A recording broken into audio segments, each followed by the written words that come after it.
ஹாய்ங்க. நேற்று வந்து பார்த்தீங்கன்னா, தேவக்குட்டிய ஸ்கூலுக்கெல்லாம் அனுப்பிட்டு, அதுக்கப்புறம் இருந்த மாட்டு வேலை அதெல்லாம் பிடிச்சி கொண்டு வந்து கட்டிட்டு, கன்றுக்குட்டிகளுக்கெல்லாம் தண்ணி வச்சுட்டு, எல்லா வேலையும் முடிச்சதுக்கப்புறமா முன்னாடி வலிச்சு விட்டுலான்னு சொல்லிவிட்டு காலையிலேயே சாணி எடுத்து வச்சுருந்தேன்.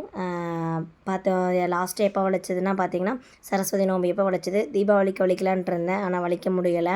ஒரு மாதம் ஆச்சு கிட்டத்தட்ட. ஸோ இன்றைக்கி கண்டிப்பாக வலிச்சு விட்டணும்னு சொல்லிவிட்டு கொஞ்சம் நல்லா வெயிலும் அடிச்சது, நல்லா காஞ்சுக்குன்னு சொல்லிவிட்டு அந்த வேலையத்தை ஆரம்பிச்சிட்டேன்.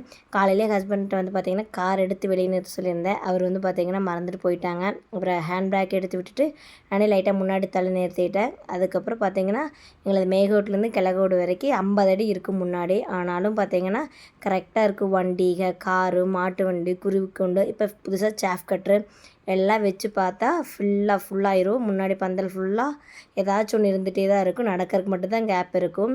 அதுக்கப்புறம் இப்போ சாஃப் கட்ரும் முன்னாடி வைக்கிறங்காட்டி பார்த்திங்கன்னா குப்பையும் நிறையாவே சேருது. அது அப்புறம் காற்று இந்த 2 நாளாக சரியான காற்றுங்க இங்கெல்லாம்.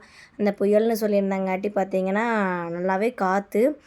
அதெல்லாம் ஃபுல்லாக க்ளீன் பண்ணிவிட்டு அதுக்கப்புறம் சாணி பார்த்திங்கன்னா நல்லா பச்சை கலரில் இருந்துச்சு.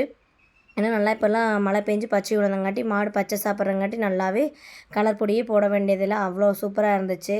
ஒரு கரெக்டாக பார்த்திங்கன்னா 1 ஹவர் ஆச்சு எனக்கு வலிக்கிறதுக்கு. அத்தை இருந்தாங்கன்னா நான் பாதி வலிப்பேன், அத்தை பாதி வலித்தாங்கன்னா 1/2 ஹவர்லேயே முடிஞ்சிடும். நான் ஒருத்தி வலிச்சங்காட்டி 1 ஹவர் ஆச்சு. மெதுவாக பொறுமையாக அப்படியே வலிக்க ஆரம்பிச்சிட்டேன். பெருசாக எக்ஸசைஸே தேவையில்லை. இதுவே நல்ல ஒரு எக்ஸசைஸாக தான் இருக்கும்.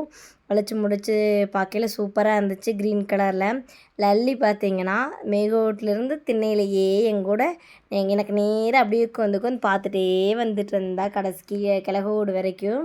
வலிச்சு முடிச்சதுக்கப்புறம் எப்படி இருக்குதுன்னு சொல்லுங்கள். நான் வலிச்சிருக்கிறது எப்படி இருக்குதுன்னு சொல்லி கமெண்ட் பண்ணுங்கள். உங்களுக்கு என்னோடய வீடியோ பிடிச்சிருந்தா லைக் அண்ட் ஷேர் பண்ணிடுங்க. தேங்க்யூ.